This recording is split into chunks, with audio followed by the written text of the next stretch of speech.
Okay, I think that's everybody now in who is in the waiting room. I'm sure we'll get another couple trickling along, but in fact, there we go. There's another one. But as I approve people to get into the room, we'll kick the panel off. You are here for New Life for Old Scares. We have 4 panelists. They're all here, and I should introduce very briefly so they can do it properly themselves, the absolutely wonderful Linda Addison. Hey, what's up? Jenn Czep. Seanan McGuire. Yeah. And the token gentleman on the end of the panel, David Lee Summers. Our favorite gentleman. Hey. So please feel free to introduce yourself. Tell us who you are and why you are here. Well, I'm Linda Addison. Since you said me first, I'm gonna go next. I'm Linda Addison, and New Life for Old Scares. Yeah, I came in here like that. So, you know, I was the first Black to get a Bram Stoker, so I don't know how it gets newer than that.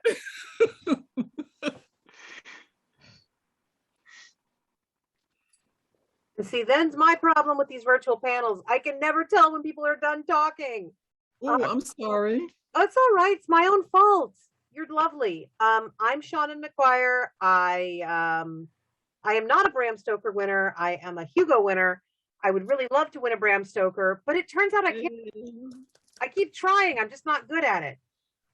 And I have been reading horror my entire life, watching horror my entire life. I consume it like it's bonbons. But more importantly, for relevance to this panel, I am a folklorist. I went to school at the University of California, Berkeley, go Bears. And so have an actual academic degree in historical and classical monsters. And a lot of soapboxes to climb on where they are concerned. And now I am done talking.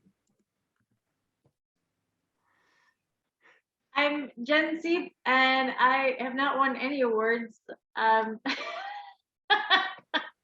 I do like to write, and I do like to read horror, and I do like spinning new takes on classic monsters and classic fairy tales, and I like reading that as well as writing it myself. So I don't know, I'm here. I'm also here to see what everybody else is up to, because this is a really interesting collection for the panel. So, and over and out, you're next. Okay, I'm David Lee Summers, and by day I write science fiction, fantasy, horror, steampunk, you name it, I probably write it. And have written vampires everywhere from the Old West to the distant future. Even just recently have a vampire comic book out, which someone on the panel ordered tonight. It's been mailed. It's on its way, baby. It is. We live to serve here. By night, I operate telescopes at Kitt Peak National Observatory, which doesn't give me a whole lot of expertise for this particular panel, except that tonight I'm actually working, and one of the things I'm doing is calling the weather. And 5 minutes before the panel was about to begin, the clouds came in, lightning started over the mountain, and the humidity shot up. So it's a little like the scene in Das Boat where the guy shouts down into the submarine, "Alarm, alarm," and closes the hatch before the submarine dives under the water. It's kind of like that for observatories with rainstorms coming in. Close the hatches, get everything shut down before it all happens. So we got it all safe. We're good, but my heart rate is up. I'm ready to talk about scary things.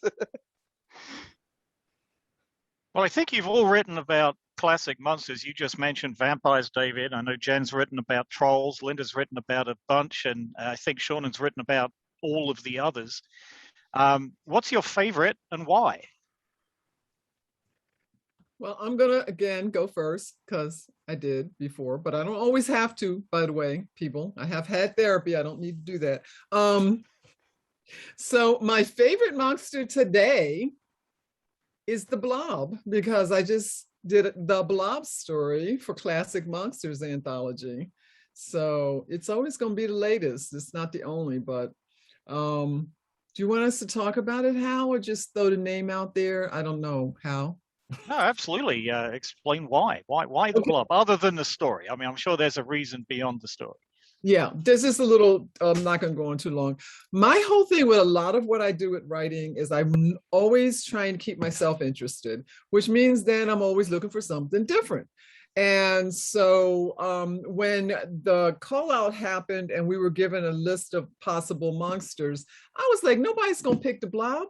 I kind of like the blob. I'm just saying, I love the movie, all of the versions, even the worst one that was done by, somebody, I can't remember now. Anyway, and then the thing about the blob is that it's not public domain. So I couldn't use the words THE blob in the story or the title.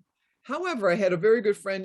I was talking to this about a couple I know, and they were like, what about the noise, the funk, the blob, but the is a DA? I was done. I was like, yes, now I'm ready to write this story. So, and the basis of this story, again, just because I like to do different viewpoints and point of views, which is really what a lot of what I have to say about for this panel, is that I did it from the point of view of the blob, that he was just out in the Virgo super cluster and heard this sound. It was started, as you will love this, David, off of some science. The Earth does make a pulse sound every so many seconds, or when, and it comes out of a particular thing, the blight of someplace. And I was just fascinated. So the whole story kind of is like from the blob's point of view, coming here, wanting to talk to Earth, and then coming up against all this infestation and stuff, things that the infestations throw out. And I'm gonna let you guess one time what the infestations are. Tasty infestation. We are tasty. You know, I will say, Linda, you said I jumped on the blob because no one else was going to write the blob. You got the blob before I could respond. Ooh, That is also one of my all-time favorite monsters. It's all right. I got Mad Scientist and had a lovely time, but I love the blob. I was a little confused to see it on the list of classic monsters because it did not exist until the blob. It's one of the few iconic monsters. Yes, Jen? It did. In what form? Chicken heart. There. Chicken heart? You're on the spot now, hon. Oh. Blaine, please. Radio show. Lights Out. Chicken heart. It was the chicken heart that ate the city, and it's based on this guy during, I don't remember exactly how long ago it was, but it was ages ago, and he was trying to make an immortal heart, and they used a chicken heart. They found out later that like the chicken heart that he had, he kept replacing, and it wasn't really immortal, but the idea was that this chicken heart kept getting bigger and bigger and bigger and bigger, and was like the blob. Wow. When was that? Lights Out. I don't know, I'd have to look that up. 1930s. Not only do you have the best last name, you actually know stuff that nobody else does. Yeah, that is interesting, though that's only going to push it back a little bit. So my point still actually does stand, though you are completely correct. Even from the 30s, we're not yet to the amount of time it normally takes something to become a classic monster. Normally, we're looking at the span of centuries. I will agree with the look on Linda's face, which is that the blob is absolutely a horror classic today. It got a Monster High doll. If it's got a Monster High doll, I will grant it as a classic monster. But it's not like the werewolf or the vampire or the revenant or any of these other things where we have centuries upon centuries of lore and reinventions and proof that this is a story we can completely remake for the modern era. So I love that the blob is something so recent.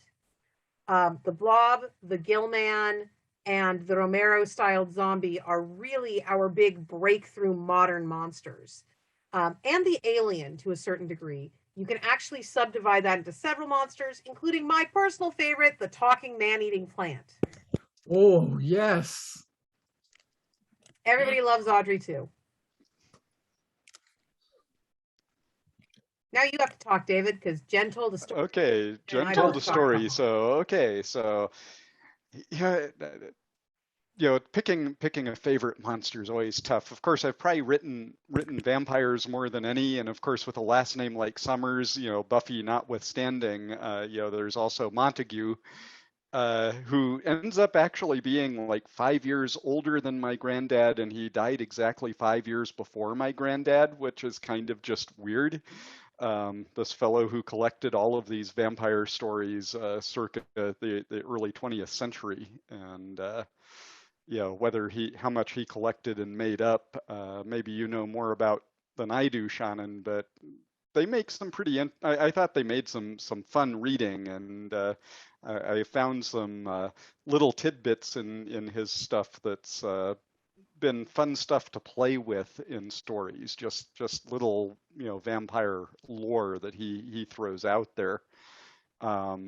I've also done a couple of other monsters that I've recently played with, or there's a series coming out starting in 2022 that's called The Agents of the Abyss from Fantastic Books, and I've got a couple of stories coming up in that, and I have a story with Baba Yaga and a story also with a Gillman in it. So that will be the pitch of this anthology. Is it's James Bond meets the Universal Monsters.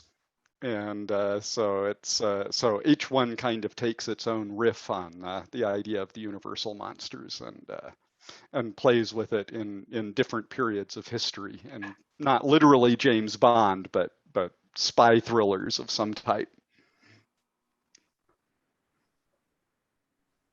The panel.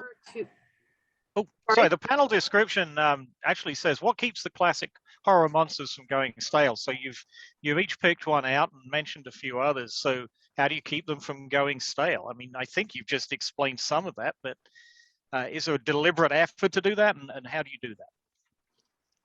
I think it's on purpose for me, because like I said, if it's been done, I'm more likely to try to do a different twist on it. And so I'm always looking to see, like I said, with the Blob, can I change the point of view? Can it be, that kind of thing? And then I'll give an example and pass it on to someone else. But I did a story in 2004 called Whispers During Still Moments. And it was in a Dark Thirst anthology, which was the first anthology by Blacks writing vampire stuff. And as soon as I knew that was a possibility, I was like, well, I'm not going to do the same. It's not possible. I can't do it. I don't know how to do it. So what I did is I based a vampire. I was reading a lot about biosonics at that time. So I based the whole way the vampire, and I created a whole, first blood and second and all that stuff. The way they do it is that each culture, and the main one in mine was from Africa. So from the African first point of view, she had certain sounds, basic sounds that she said that if she bit you and gave you some of her blood and said those sounds, it activated the blood, her blood in your body, and changed you into a second level vampire. I mean, it was just like a whole thing. And I was also fascinated because I was reading a lot about linguistics and the first languages. And, so a lot of, like, in the different parts of the world, the first languages had some basic stuff going on. So that's what I did my story around that. And then once I had kind of that concept that was different, then the characters were one thing. So.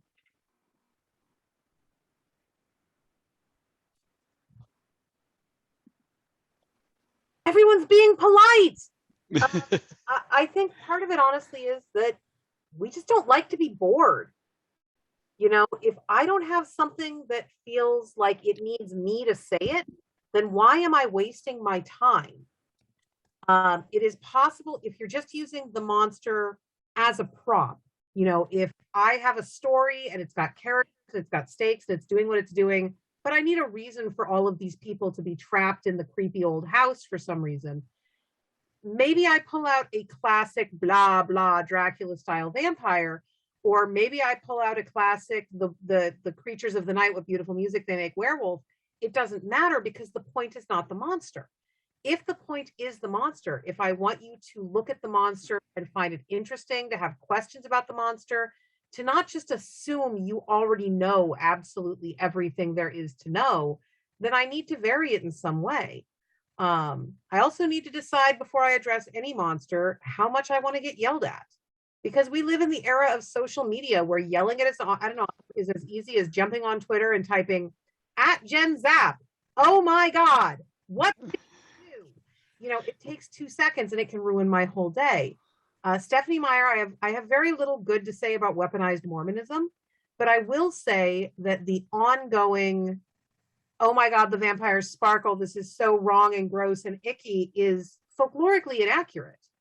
You know, prior to modern vampires, they could absolutely go out in the sun. It just weakened them and brought them down to normal. And in some iterations would reveal their vampiric nature. So taking it from going out in the sun makes it obvious that you're a vampire to going out in the sun makes it look like you've rolled in a vat of body glitter. It's not that big of a step. And it allows us to say that these vampires would have survived into the modern era. Because Linda's just really sparkly when she goes out around noon is not necessarily a hanging offense. That's right. I know you're sparkly because you shine. But sometimes it's a dark light. It's okay.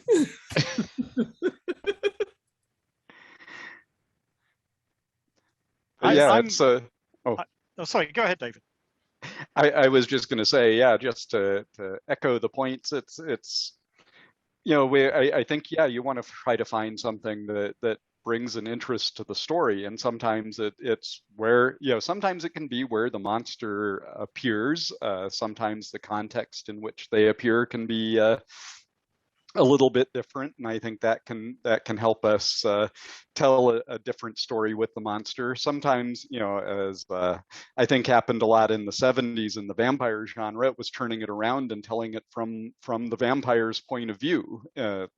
More than one person did that. You know, you had not just Anne Rice, who famously did it, but Susie McKee Charnas and even Chelsea Quinn Yarbrough. And you know, I think there are lots of ways you can make that little bit of difference. Actually, just as far as one fun thing that I came across fictionally with vampires was in Varney the Vampire, which is just this huge, long penny dreadful that goes on and on and on forever.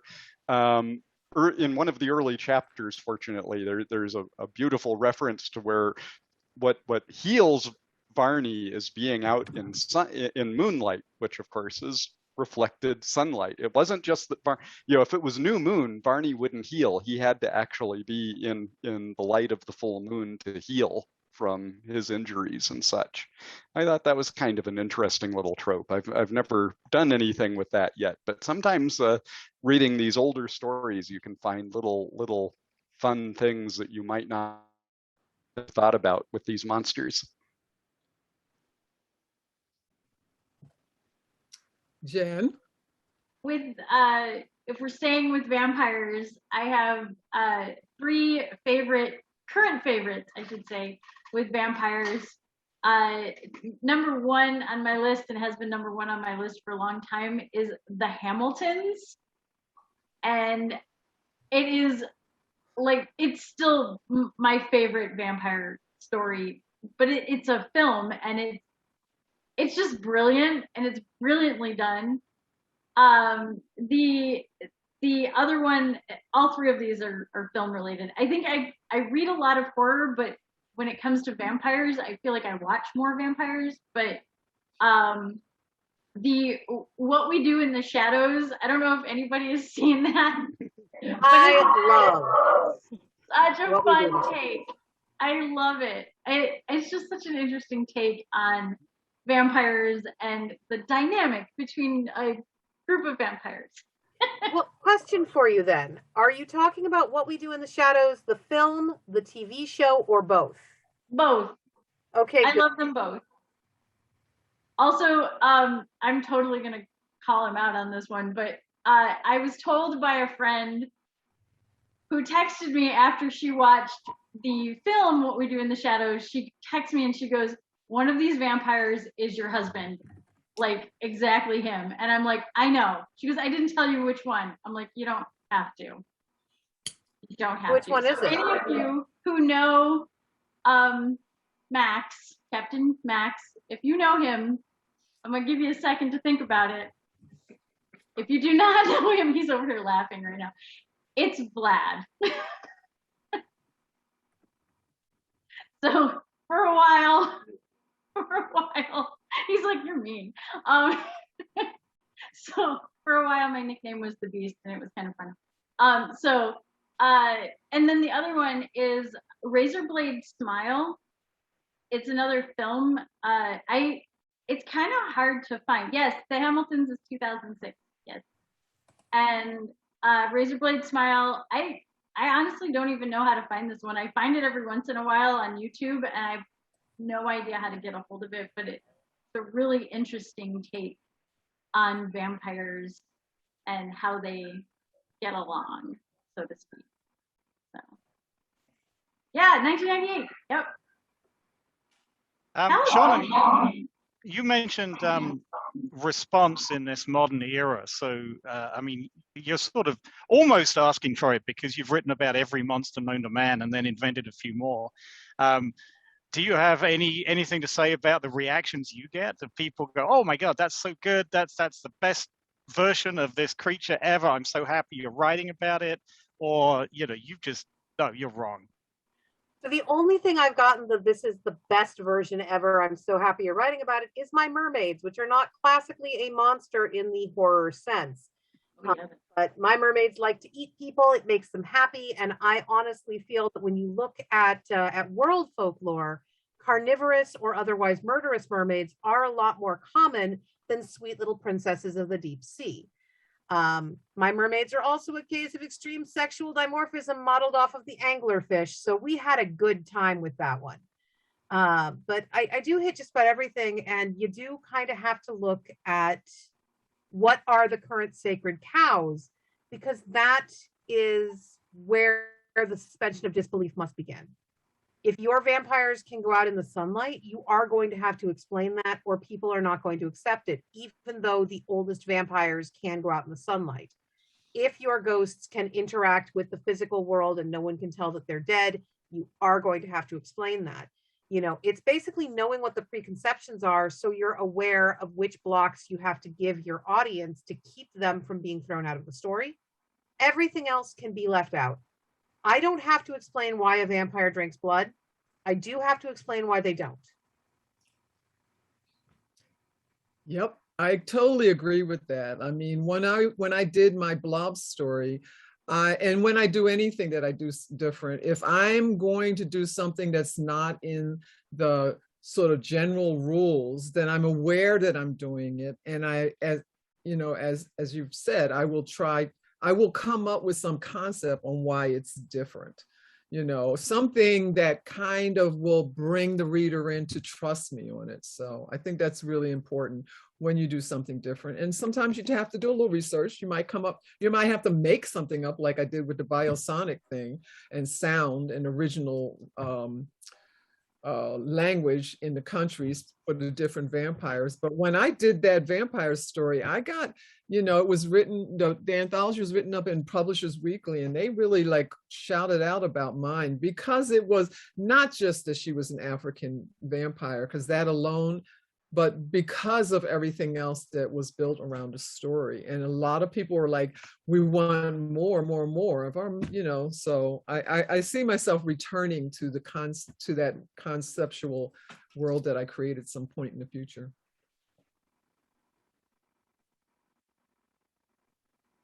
A question about keeping these monsters from going stale. It's pretty common knowledge that most of them have either originally represented something or have come to represent something. Is that a drawback to writing about them now, or do you feel constrained writing about them because everybody knows that's what they mean? I mean, what do they mean? That is going to shift generation on generation based on what the current dominant fears are. Werewolves used to really represent our fear of people being born with some sort of physical deformity or with any kind of deviation. If you're listening to this, not watching, I made the air quotes because that was not a genuine statement, but any kind of deviation from the local media. You know, what do we think normal is? Was your baby born with red hair? Well, we don't know what recessive genes are, so obviously that baby is a werewolf. If you died unshriven or were buried in unsanctified ground, you were going to come back as a werewolf. Werewolves were a form of undead in Europe for a very long time. Werewolf was the fear of contagion and disease. We can source almost all truly classical monsters back on some level to the fear of contagion and disease and the fear of becoming other than a part of the community that you belong to. These days, the Romero-style zombies, which I hate that name, but that is what they are called. These days, the Romero-style zombies, which are really a reinvention of the classic revenant or ghoul, represent our fear of disease, and they represent our fear of contagion much more than the werewolf or vampire. The vampire, during the Victorian era, shifted over to a fear that your teenage daughter might want to get some dick. That is straight up what it is. It is not a fear of queerness. It is not a fear of contagion. It's a fear that your 16-year-old is horny and you're not going to keep her window locked long enough to marry her off to an old guy. That has shifted again to become a bunch of different fears, but we will see those transformations over time. We will see the changes over time in any given monster.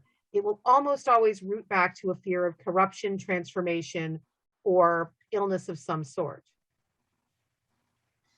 Yeah, I think that's one of the things that's a challenge about some of the really many done monsters like the vampire, because all of that baggage comes with them. People are going to expect to see that. I thought that was one of the things I noticed was different between writing the vampire versus when I wrote my Gillman, for instance, is I felt a lot more free to just take my Gillman and sort of take him off in the direction I was going to do, which what he is my particular Gillman's actually this sort of snotty scientist character who actually talks almost in a British accent and so forth, and is planning to unlock secrets of the deep. And our hero finds this out.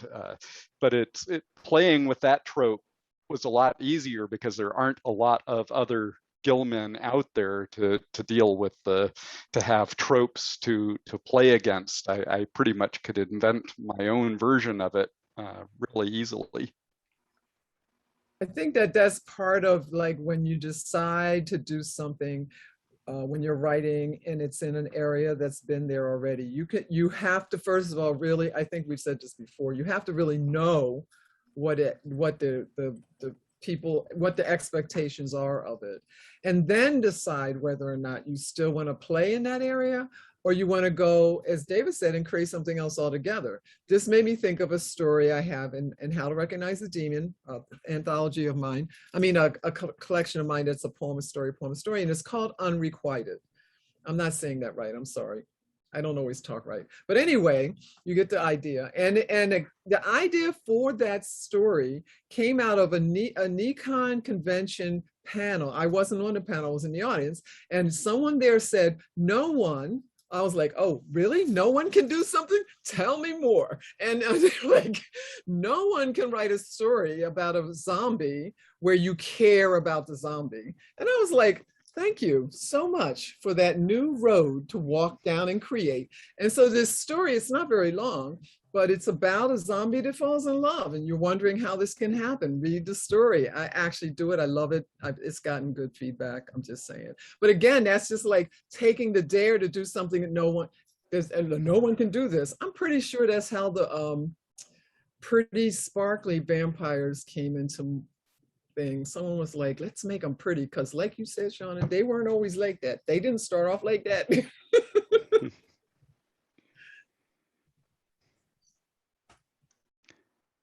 I should open up for questions. Anybody have any questions? Pop something in the chat. There is one already from Tom Levine. He said, living dummies and mannequins and dolls.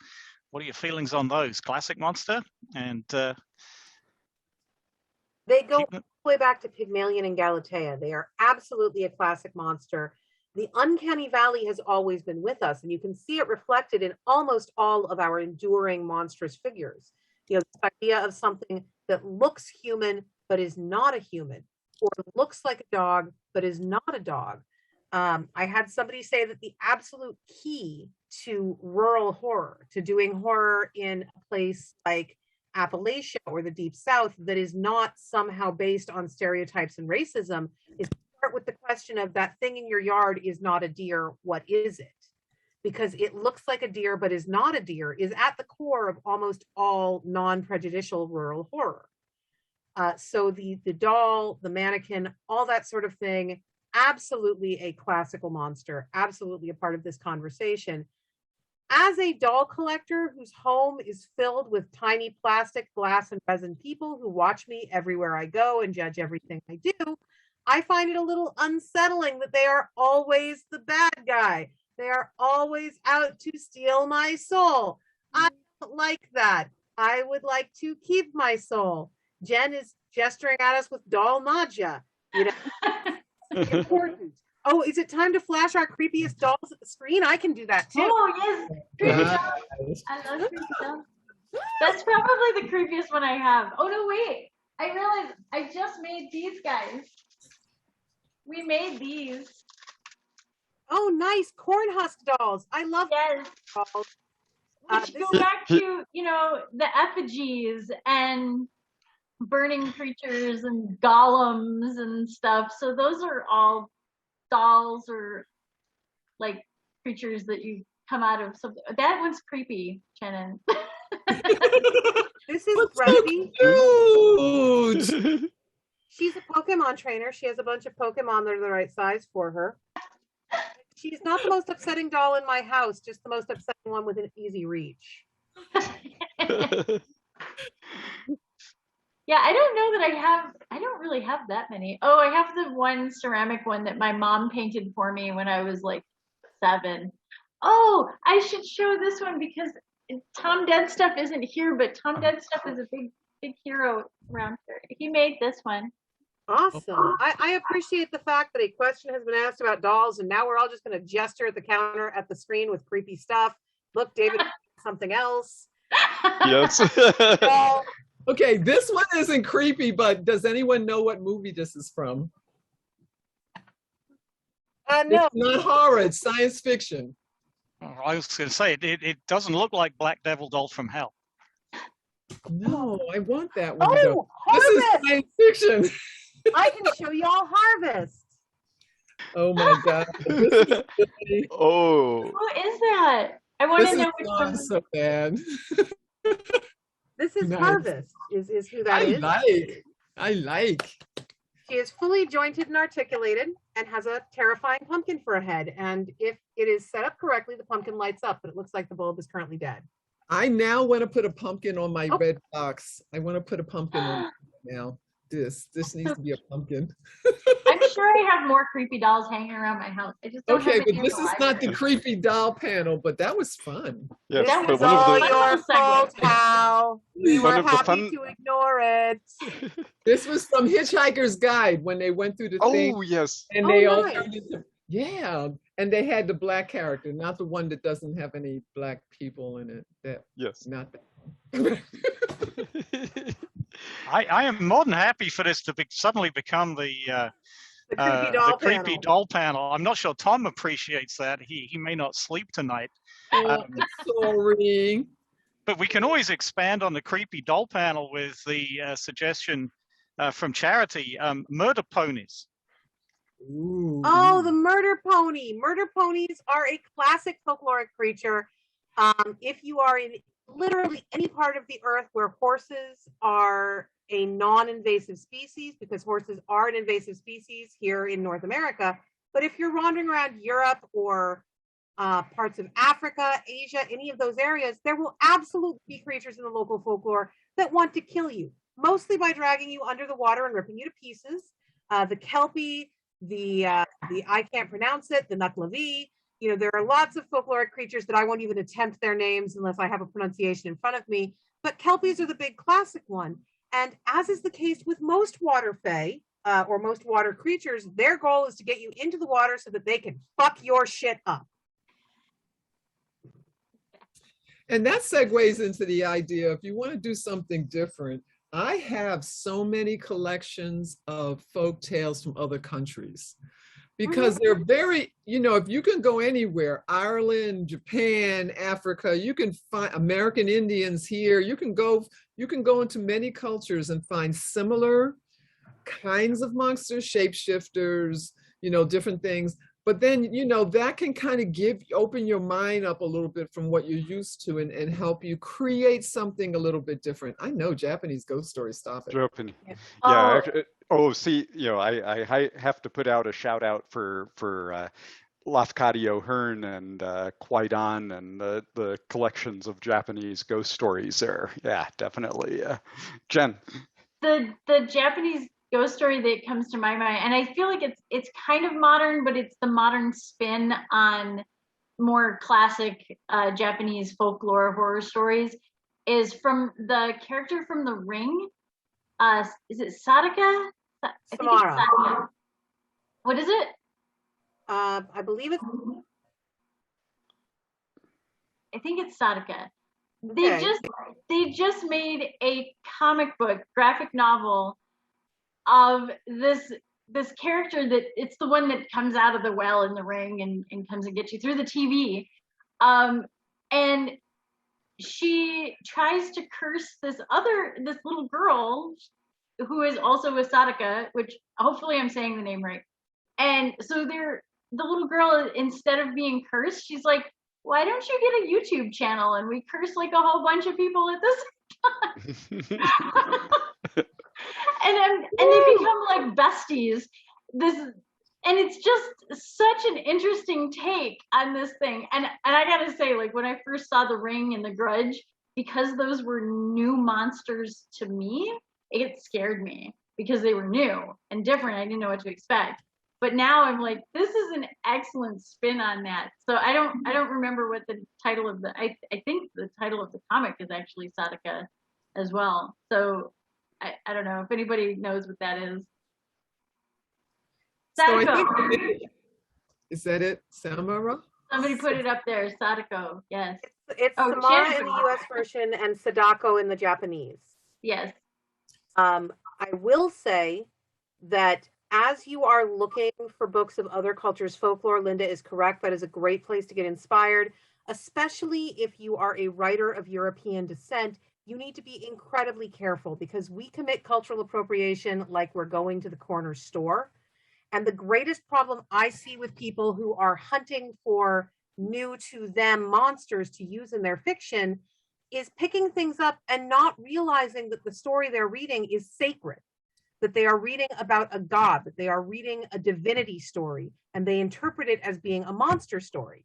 So the first rule is if you read something and you think this looks so cool, you need to look into it more. One book is not enough. One story is not enough. Make sure that you are not treading on ground that is forbidden. Many of our Native American cultures have asked that especially white people, but really anyone descended from colonists, not utilize their mythology in our fiction. It is not for us. It's a closed culture. Make sure that it's something that you're allowed to play with, and then make sure that you're playing with it in a respectful manner. Never turn someone else's gods into your monsters. We will absolutely do it. We're going to do it all the fucking time. That is what we are raised to think is okay.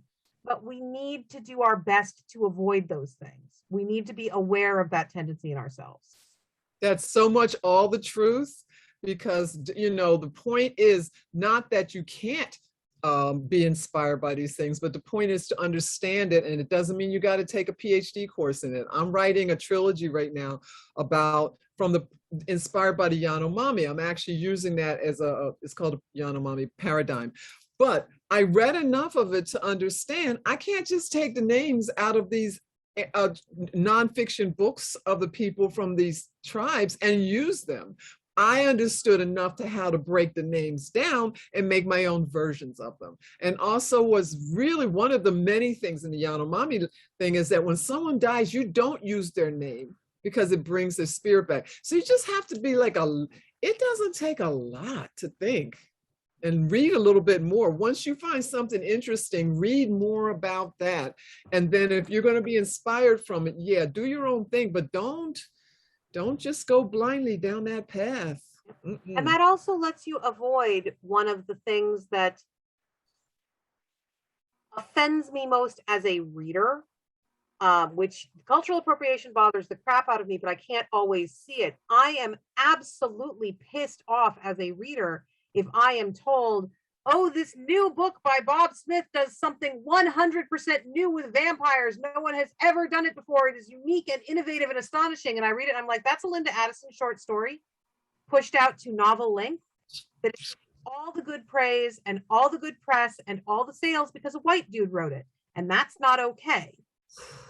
You know, you need to read as much as you can about what you want to play with, not so you can rip other people off, but so that you don't present the idea that 27 people have had before you as the big new innovative thing. You can still write that idea. There is nothing wrong with having an idea someone else has already had, but you need to be presenting it to the world and presenting it to your audience as, I am exploring a variation on a theme.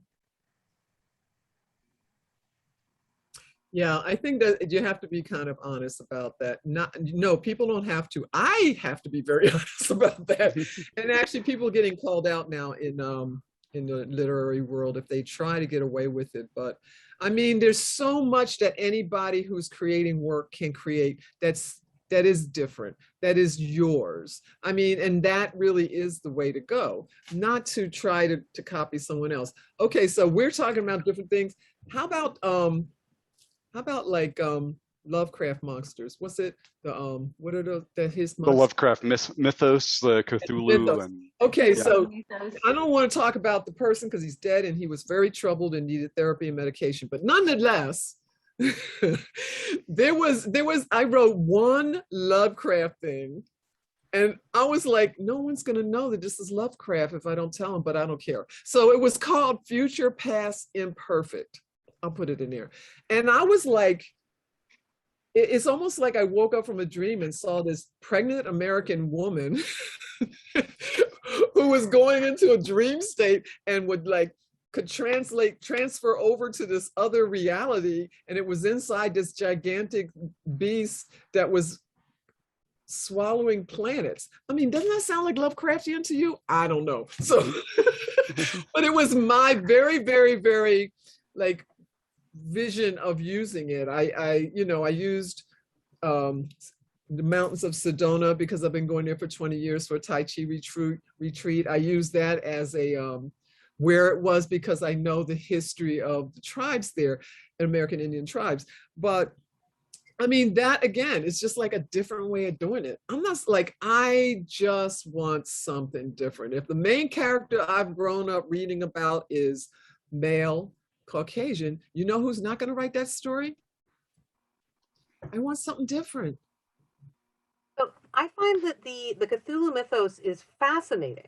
Cthulhu, that's the word I was trying to think of. It is essentially its own folklore at this point. Lovecraft was a reprehensible human being. I don't think any of us are going to argue that. If you argue that, this is not the place to litigate it. Again, there are 97 Reddit groups where you can do it. But Lovecraft gets all the credit for the entire mythos, even though when you look at it, it was really a group project. It was a huge number of authors, including Derleth, bunches and bunches of people that were contributing to the canon that we now recognize as that overall mythos. Howard and Derleth, says Shannon, those are the big ones, but there were others at the time, and I'm not going to say that quantity beats out quality. I think most of the good ideas came from Howard and Derleth. Lovecraft was like that guy who's at your high school D&D table who has 20 bajillion great ideas, but no idea how to execute any of them. And he's so afraid of women that if you say the word vagina, he doesn't come to game for 6 weeks and everyone has a much better time. Oh my God, he was afraid of so many people kinds of. Oh yeah, so Lovecraft and the group that he worked with and that entire mythos really ushered in the subgenre of cosmic horror, which, Linda, your story absolutely would fit into cosmic horror. Yes. Cannot extricate cosmic horror from modern American horror, nor, because of the spillover that happened during World War II, can you extricate it from Japanese horror, which is cross-pollinating with Korean and with American at just this incredible rate. So, you know, the Cthulhu mythos is inexorable. We're not getting away from it. I would just like us to stop giving Lovecraft all the credit in the world for having a couple good ideas and letting other people do all the heavy lifting. Yeah. There is some magnificent shit being done in that space. Ruth Emery's has the Innsmouth Legacy, which is the story of the last of the Deep Ones. You know, we've got Lucy Snyder, her new King in Yellow novella, I think has just come out, and it's absolutely brilliant. Linda has also cited her work in that space. Just some beautiful, beautiful shit. And we owe nothing to Lovecraft. I owe a lot to Howard Enderlith. I owe nothing to Lovecraft. Fuck him. And speaking of which, also one of my favorites that just came out is it's prose poetry. So it's by a new to people poet, Maxwell Gold. It's called Oblivion in Flux, and he calls it a collection of cyber prose. So I wrote the introduction to this, and you know, I could not find anywhere the two words together, cyber prose, and I was like, oh no, you didn't make up a new thing. Because that's what I live for. I want to make up a new thing. You and Shakespeare. Yeah, right. But the thing is that this could be read and seen as cosmic horror, and then that other person that we don't need to talk about, influence, but this is his own thing that he's done with this. You know, this is, and it's not just one piece. I've been reading and working with him for a while. This is not just something that Maxwell woke up one day and thought this would be cool. This is what he is. This is his voice. So. Talking of creating things that are new, classic monsters aren't all old, and I'm wondering if the conversation about Japanese mythology and culture, Godzilla is arguably the most recent classic monster, and he's crossing over into much wider realms, arguably not even just Japanese anymore. How careful do you have to be creating a new one, and what's the next one? What's the next fear that we're going to exploit into a classic monster? Wow,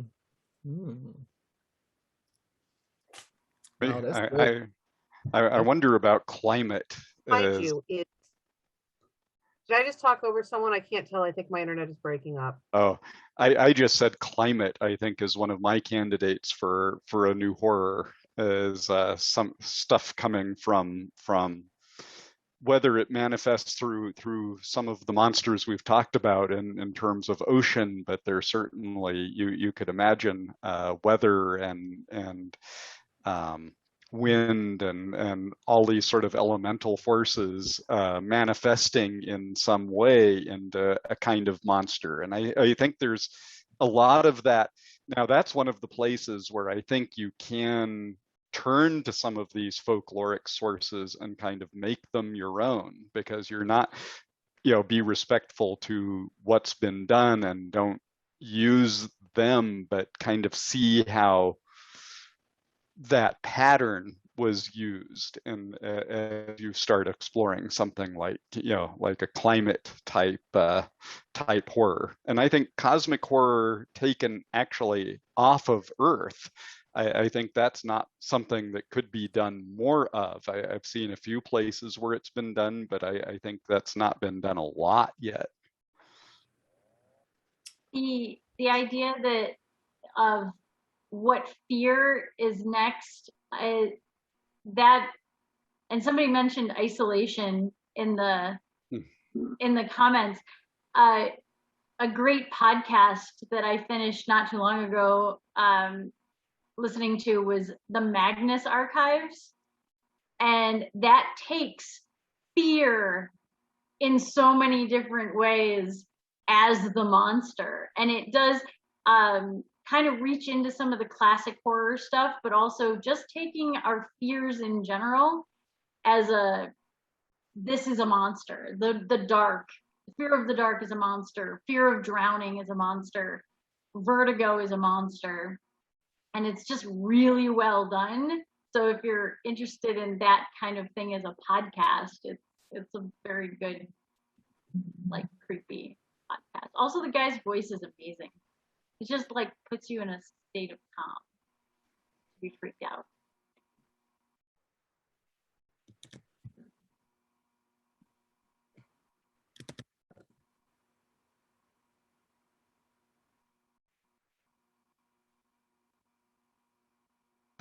Sean, I know you're typing those titles in. Thank you so much for that. Did you have any next classic monster ideas? So I was going to contest the idea that Godzilla is the most recent, because he's not. Godzilla debuted in 1954. He is a fear of climate and of catastrophic, uncontrollable change. He is very much born out of the nuclear age.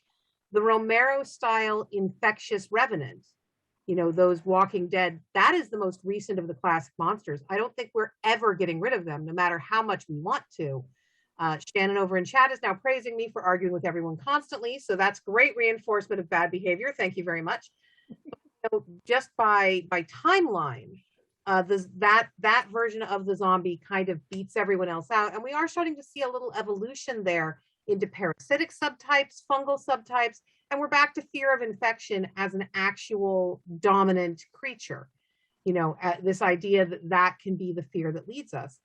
I think if you get up and say, I'm going to create a classic monster today, no, you're not.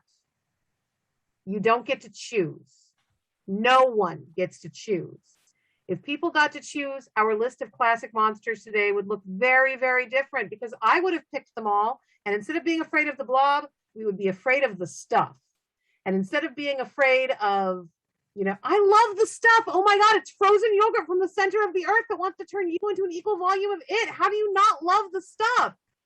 The same would absolutely just straight up be our icon of Halloween, period. So I don't think you can pick what the next classic monster will be. There is no way we could have had this panel in 2019 and predicted that authors publishing pandemic fiction was our new greatest fear, because we're all scared to release it. It's terrifying. It's not okay. Shannon says, monsters that have really run their course, or are they just reinvented again and again? Turns out people are just people. We've always been people. We're going to keep on being people. You know, it's like the words, the worst possible words in every language are for feces and fucking. That's what we're afraid of. Or that is what we think can be insulting. And that is across the globe. Gendered insults, not necessarily universal, because every culture has its own approach to gender and to which one we're going to say is less important. But boy, do we like to call each other pieces of shit. So there are no monsters that we have 100% run through. And I don't think there ever will be, because there will always be another generation to be afraid of the same things that frightened us today. It'll just be flavored differently, you know? I mean, think about our parents' parents. Like, did they have the games, video games, where you got to go around and kill Walking Dead people? No, you know, so it's going to be a different flavor depending on the generation and what their toys are. But I mean, I honestly don't think there's anything new under the sun. But what I do think is new under the sun is your story told through your voice, through the body of your life that you've lived, you know, because we are all human and we all have some basic fears, and it's all going to come out in different ways. And that's how you write good stuff. Yeah, be true to your experience and be true to who you are and what you have lived, you know, and that's kind of a key to where appropriation does come from. Is it's because you've decided that you can't be true to yourself, and so you're reaching out and trying to steal someone else's idea instead of just going back to what you know. And write what you know is not. Yeah, write what you know is not necessary. Write what you know is not necessarily writing everything you have actually experienced, but writing from that deep place of experience. Yeah, because I was going to say I would turn the page on what you're saying, because there's so much truth to that. But I also think, yes, you know, if you're white, you can write about somebody Black, American Indian. If you're this, you can write about somebody that's something else. But you are still going to be writing through yourself. So you have to respect the fact that you're writing something else and do some like honest research about it. Like I had a character, I decided the character, I'd written a story, I knew the character, and I was like, bored, yawn. I want something different. I want to know what it's like too. And the first thing I thought of was to write about the main characters in a wheelchair from birth.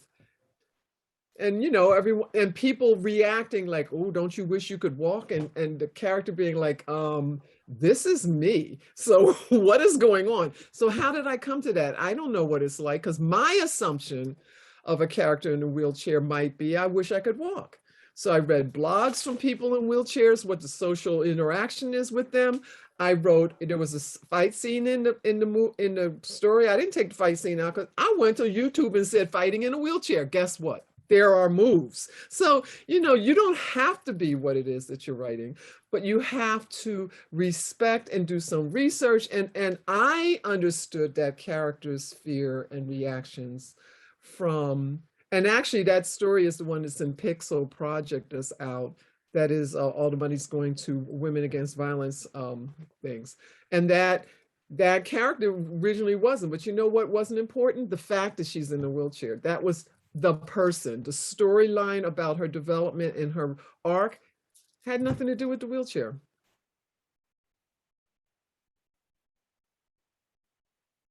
And with that, we have 4 minutes left, so we should wrap up with the panelists telling us what they're doing now and where we can find you. Oh my God, I feel like I've done this so much, people are gonna get tired, but I don't care. I really There don't. are new people at every panel. Some of us have heard you say it already, some of us haven't, and they will happily go and check out your website and your new work. So my website is lindaaddisonwriter.com. New work. Okay, you know what? Hal, what's up? Did you order this yet? Not yet, but I'll have a copy at Tuscan for you When to is your sign. birthday? I'm going to order it for you. Anyway, so I have a story in Black Panther Tales of Wakanda. I have a fun, not really fun, but an interesting poem in Under Twin Suns, Alternate Histories of the Yellow Sign. The king in yellow. It's like it was a new discovery for me. I didn't know nothing about that till Jim Chambers hit me up. And then I have 2 poems inspired by Edgar Allan Poe in the magazine of Science Fiction and Fantasy. And they had the nerve to put a poet on the cover.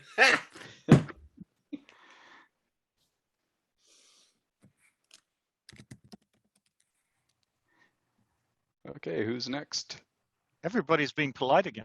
Oh my God. Sorry, you spoke first. You're stuck now, David. I'm stuck now. Okay, so I have my website's davidleesummers.com, and you can my latest thing is a novella from eSpec Books called Breaking the Code, and that came out this summer, set here in New Mexico at the early days of World War II.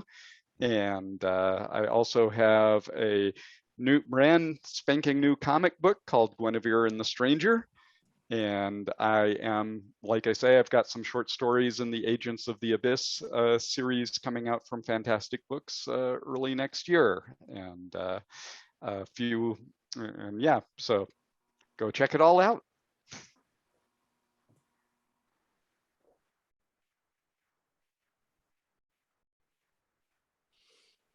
Seanan, Jen?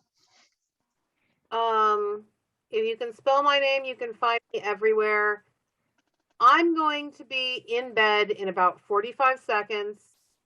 I am exhausted and falling asleep at my computer. I'm having a wonderful time with all of you, but I want to die right now. So where I'm going to be, where I want to be, is asleep. Jen?